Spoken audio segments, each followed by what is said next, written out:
नमस्कार। आज का मेरा विषय है प्राथमिकता अर्थात प्रायोरिटी। मसीह जीवन जीने की एक रीत है। परमेश्वर ने हमें उसके वचनों में एक क्रम दिया है और उस क्रम के मुताबिक हमें हमारा जो मसीह जीवन है उसको रखना है। और इसी बात को प्रायोरिटी ऑर्डर कहा जाता है। जब हम हमारा जीवन परमेश्वर ने अपने वचनों में जो एक प्राथमिकता का क्रम दिया है उसके मुताबिक करते हैं तो हम हमारे जीवन में अच्छे आशीर्वाद प्राप्त कर सकते हैं और हमारा मसीह जीवन सही अर्थ में सफल होता है और हमारा मसीह जीवन एक सही नींव पर लगता है। अगर हम मकान बनाना चाहते हैं तो सबसे पहले हम आर्किटेक्ट को बुलाएंगे। आर्किटेक्ट एक नक्शा तैयार करेगा, उसके बाद कॉन्ट्रैक्टर आएगा, उसके बाद सुतार यानी कि कारपेंटर आएगा, उसके बाद इलेक्ट्रीशियन और उसके बाद टाइल्स लगाने वाला आएगा और उसके बाद कलर करने वाला आएगा। हम सबसे पहले कलर करने वाले को नहीं बुलाते हैं। वैसे ही मसीह जीवन में भी एक क्रम है जिसको प्रायोरिटी ऑर्डर कहा जाता है। अगर ये ऑर्डर में सब कुछ रहता है तो हमारा मसीह जीवन सही अर्थ में आगे बढ़ेगा और अगर इस ऑर्डर के अनुसार हमारा मसीह जीवन नहीं है तो हमारा मसीह जीवन बिगड़ने की शुरुआत हो जाएगी। तो आज हम इसी विषय में समझने वाले हैं और इसी विषय को सीखने वाले हैं। अगर हम ये प्रायोरिटी ऑर्डर समझने की कोशिश करें तो मैंने पूरे मसीह जीवन को 5 अलग अलग क्रम में बांटा है।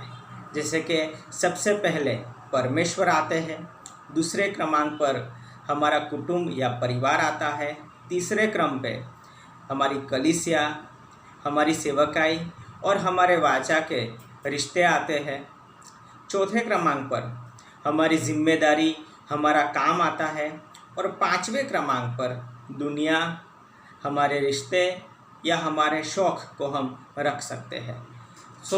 ये एक प्रायोरिटी ऑर्डर है।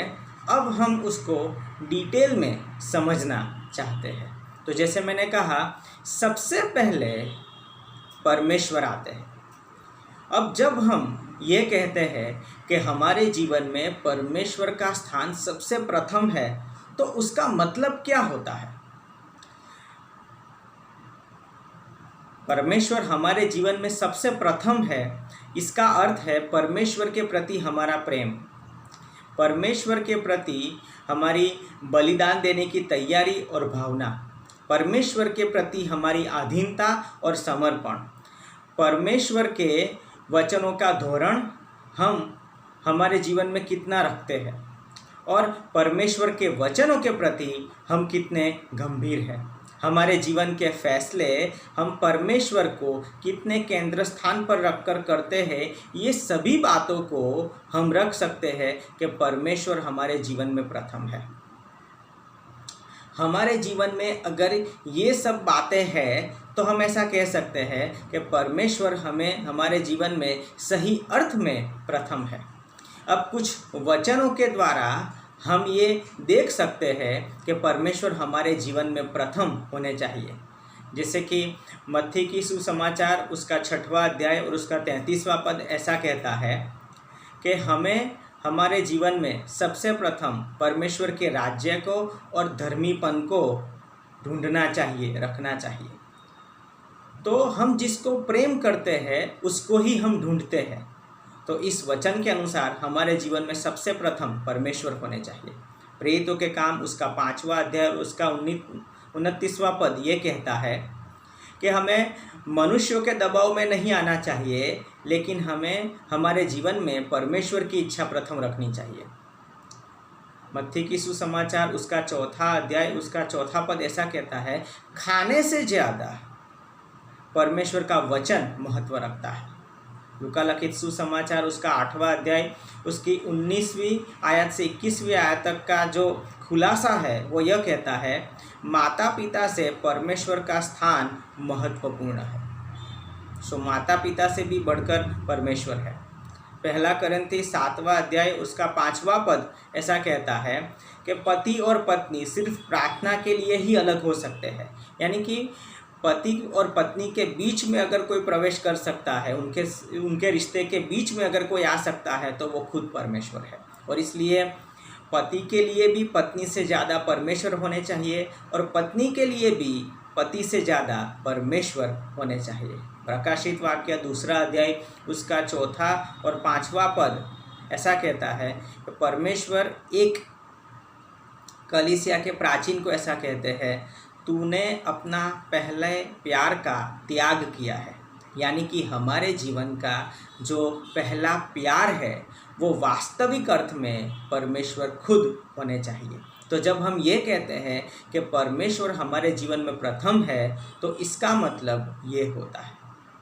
अब दूसरे क्रम पर आता है हमारा कुटुंब, हमारा परिवार।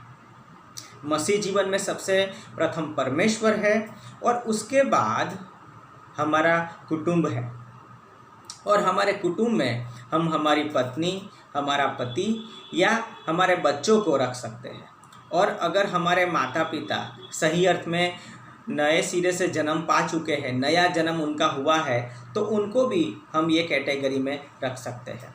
अब जो लोग शादीशुदा है उनको अपने माता पिता से पहले अपनी पत्नी या अपने पति को रखना है। जो भी लोग शादीशुदा है उनको संपूर्ण तरीके से अपने माता पिता को मान देना है, लेकिन उनके प्रभाव से शादी के बाद बाहर निकलना है। और इस तरीके से आप अपनी कुटुंब की प्रायोरिटी और ज़्यादा स्पष्ट कर सकते हैं। माता पिता के प्रभाव में से बाहर निकलना ये खुद ब खुद नहीं होता है, इसमें विशेष प्रयत्न हमें लगाने पड़ेंगे। उत्पत्ति उसका 2 अध्याय उसका 23 और 24वां पद यही कहता है।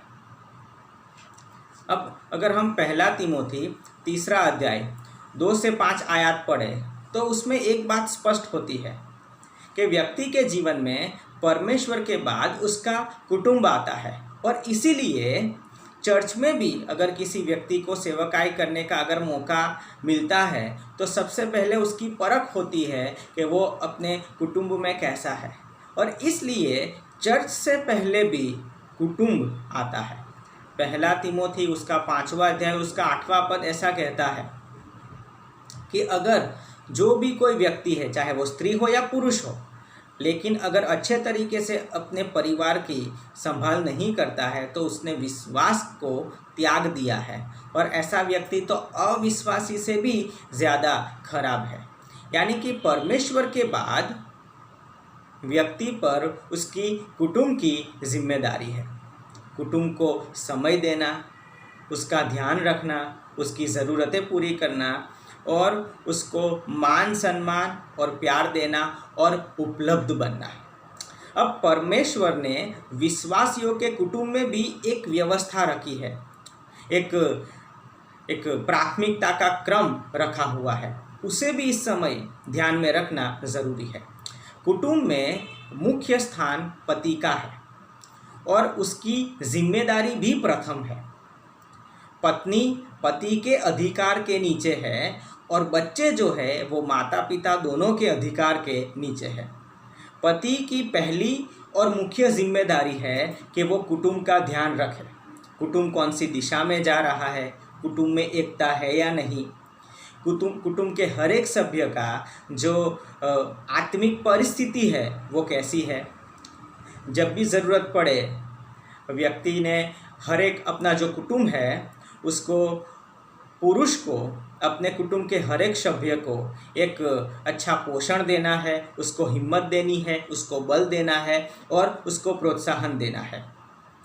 इस तरीके से कुटुंब में परमेश्वर का धोरण है या नहीं या उसे बनाए रखना वो पति की जिम्मेदारी है।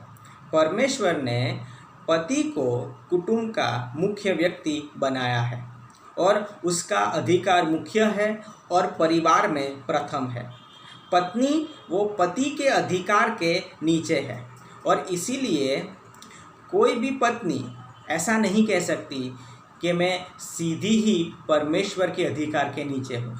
चाहे उसका पति मसीही नहीं है तो भी परमेश्वर का वचन ऐसा कहता है कि एक मसीही पत्नी जो उसका पति मसीही नहीं है उसको अधीन रहे, जब तक उसका पति जो मसीही नहीं है वो उसे विश्वास के खिलाफ कुछ करने के लिए न कहे।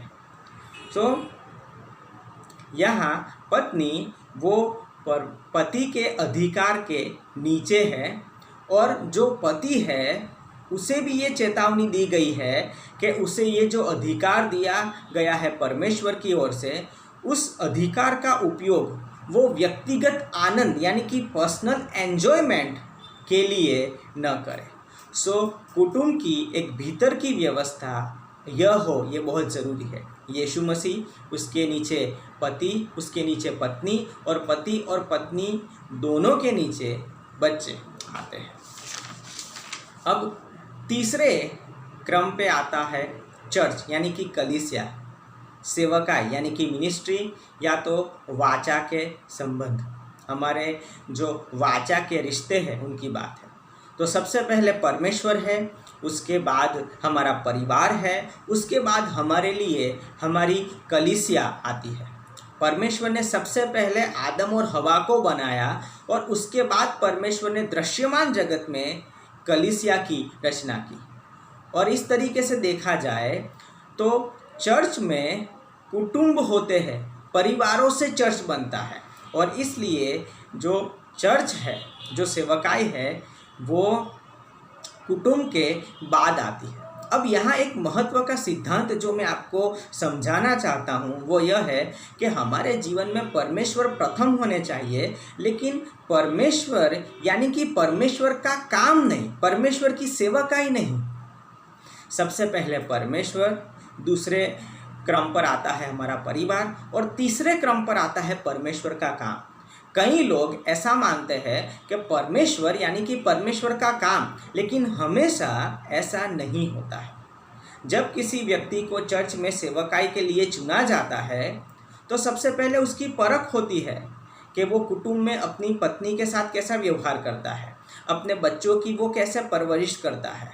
अगर वो अच्छा है, वहाँ सफल हुआ है, तभी उसे चुना जाएगा कि वो यीशु मसीह की जो कन्या है उसको उसका ध्यान रखें, और उसके साथ साथ जो परमेश्वर पिता के बच्चे हैं, जो आत्मिक संतान है, उनको वो अच्छी तरीके से संभाल पाएगा। सो हमें ये बातें ध्यान में रखनी है, और इस तरीके से कुटुंब के बाद चर्च और सेवकाई का क्रम आता है। अगर थोड़ा प्रैक्टिकली सोचा जाए तो हम इस अनुसार कह सकते हैं कि अगर पत्नी है, अगर वो बीमार है और पत्नी ऐसा चाहती है कि उसका पति थोड़े समय के लिए उसके पास रहे, तो पति के लिए काम पर जाने से ज़्यादा पत्नी के साथ उस समय पर रहना ज़्यादा ज़रूरी है, क्योंकि परमेश्वर ने फाइनेंशियल रिस्पॉन्सिबिलिटी को चौथे क्रम पे रखा है। जो भी लोग संडे को जॉब पर जाते हैं वो गलत है। एक तरीके से देखा जाए तो संडे को हमारी सबसे पहली जिम्मेदारी है कि हमारे जो वाचा के रिश्तेदार हैं, करार के रिश्तेदार हैं, उनके साथ हम बने रहें। चर्च संडे को हमारी प्रायोरिटी होना चाहिए। कुछ लोग ऐसे हैं जो संडे को ओवर टाइम करते हैं क्योंकि उनको ज़्यादा आमदनी मिल सके। ये भी एक बहुत गलत दृष्टिकोण है। सो आपके जो भी दूसरे रिश्तेदार हैं जो मसीही है वो इसी कैटेगरी में आते हैं। आपके जो वाचा के रिश्तेदार हैं, आपके जो वाचा के मित्र हैं, आपके जो चर्च के भाई बहन हैं, वो आपके लिए ज़्यादा महत्वपूर्ण होने चाहिए आपके स्वाभाविक मित्र या आपके ऑफिस के जो लोग हैं उससे ज़्यादा। ये लोग आपके लिए, वाचा के लोग, ज़्यादा महत्व वाले होने चाहिए। तो अगर ये सब सही अर्थ में है और सही तरीके से हमने इस प्रायोरिटी क्रम को समझा है तो हम ऐसा कह सकते हैं कि हम रिश्तों में भी प्रामाणिक हैं। अब चौथे क्रमांक पर आता है हमारा काम, यानी कि हमारी जिम्मेदारी, हमारा नौकरी या हमारा व्यवसाय। हमारी फाइनेंशियल रिस्पॉन्सिबिलिटी।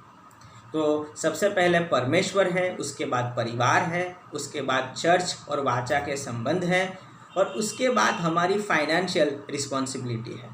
हमें हमारे परिवार को निभाने के लिए जो भी पैसा कमाना है, जो जिम्मेदारी उठानी है, वो इस चौथे क्रमांक पर आती है। जैसे कि मत्ती 6:33 में कहा गया है कि क्या खाएंगे और क्या पहनेंगे उसकी चिंता हमें, उसकी परवाह नहीं करनी है, लेकिन सबसे पहले हमें परमेश्वर के राज्य को, उसके धर्मीपन को और परमेश्वर को ढूंढना है। और इसलिए पैसों से ज़्यादा हमारे लिए हमारा परमेश्वर ज़्यादा महत्व रखता हो, ये ज़रूरी है, और ये दृश्यमान जगत में भी दिखना चाहिए। और यह फाइनेंशियल रिस्पॉन्सिबिलिटी की जब बात आती है तो ये जिम्मेदारी सबसे प्रथम पति की है।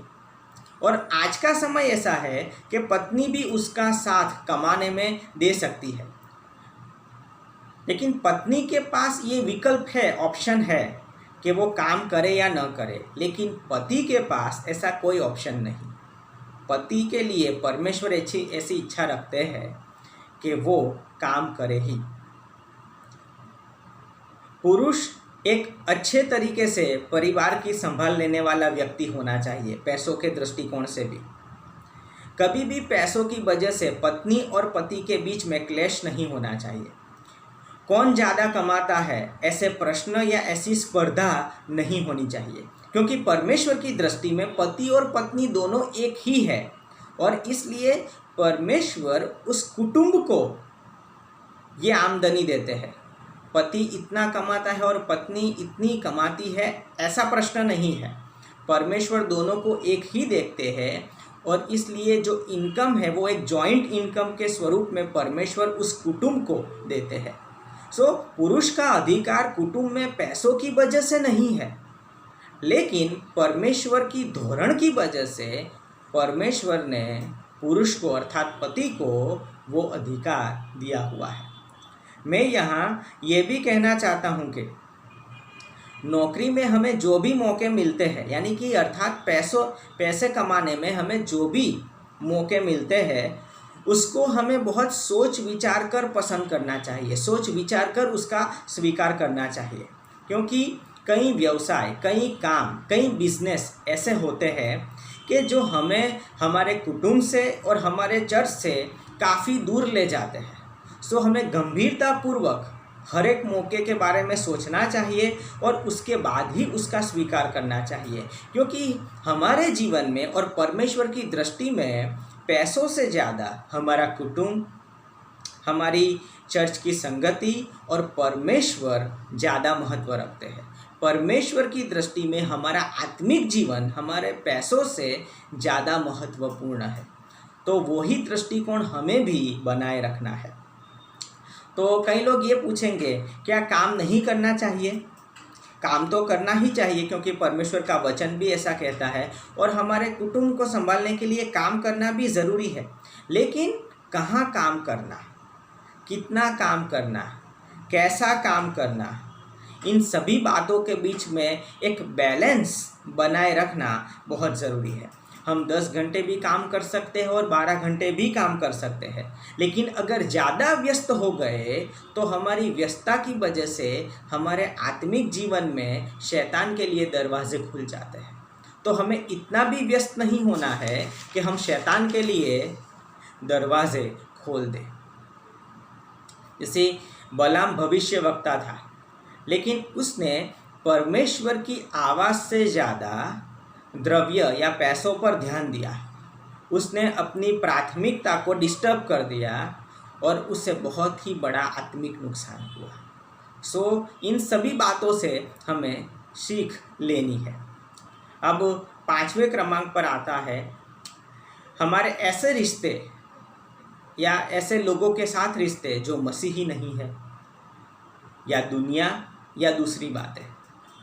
हमारे जो भी शौक़ है, या हम जो समाज में रहते हैं और जो समाज के लोग मसीही नहीं हैं, या हमारे ऐसे रिश्तेदार जो मसीही नहीं है, या हमारे लिए एंटरटेनमेंट या घूमने जाना, ये जो भी बातें हैं वो सभी परमेश्वर कुटुंब, उसके बाद जो आता है हमारा व्यवसाय, फाइनेंशियल रिस्पॉन्सिबिलिटी, उसके बाद ये बातें आती हैं। सो हमें ये सभी बातों को ध्यान में रखकर हमारा मसीह जीवन जो है उसको सही करना है। ये बाइबल के आधारित एक क्रम है जिसको मैंने कहा प्रायोरिटी ऑर्डर कहा जाता है। अब इन सभी बातों को ध्यान में रखकर हमें हमारी प्रायोरिटी को सेट करना है, पवित्र आत्मा की अगुवाई लेनी है, हमारी बुद्धि का उपयोग करना है और हमारे जीवन के जो सभी पहलू है उसको बैलेंस में रखना है। हमें परिवार को इतना भी ज़्यादा समय नहीं देना है कि हम नौकरी करने के लिए जा ना पाए, हमें इतनी भी ज़्यादा नौकरी नहीं करनी है, इतना भी ज़्यादा नौकरी में समय नहीं देना है कि परमेश्वर ने हमें जो एक राज्य की बुलाहट दी है उसमें हम कुछ भी ना कर पाए। हमें इतनी भी सेवकाई नहीं करनी है लोगों के बीच में कि परमेश्वर की हाजिरी के साथ हम समय न बिता पाए, परमेश्वर के साथ गुप्त में प्रार्थना न कर पाए या समय न बिता पाए। तो इस पूरे प्रचार का, शिक्षण का जो संदेश है वो यह है कि ये एक बाइबल आधारित क्रम है जिसको हमें ध्यान में रखना है, जिसमें सबसे पहले परमेश्वर है, उसके बाद हमारा कुटुंब है, तीसरे क्रमांक पर हमारा चर्च है, सेवकाई है और उसके साथ साथ वाचा के संबंध है, चौथे क्रमांक पर हमारी जिम्मेदारी या फाइनेंशियल रिस्पॉन्सिबिलिटी है और पांचवें क्रमांक पर दुनिया है। इस क्रम को मुझे हमेशा अपने मन में रखना है। उसके साथ साथ पवित्र आत्मा की अगुवाई से मुझे मेरी प्रायोरिटी को सेट करना है और सभी बातों में बैलेंस बनाए रखना है। इस तरीके से मैं ये प्रायोरिटी ऑर्डर का एक सही प्रकटीकरण प्राप्त कर सकता हूँ। परमेश्वर इस वचन को और इस शिक्षण को सही तरीके से समझने में आपकी सहायता करे। Thank you. आमीन।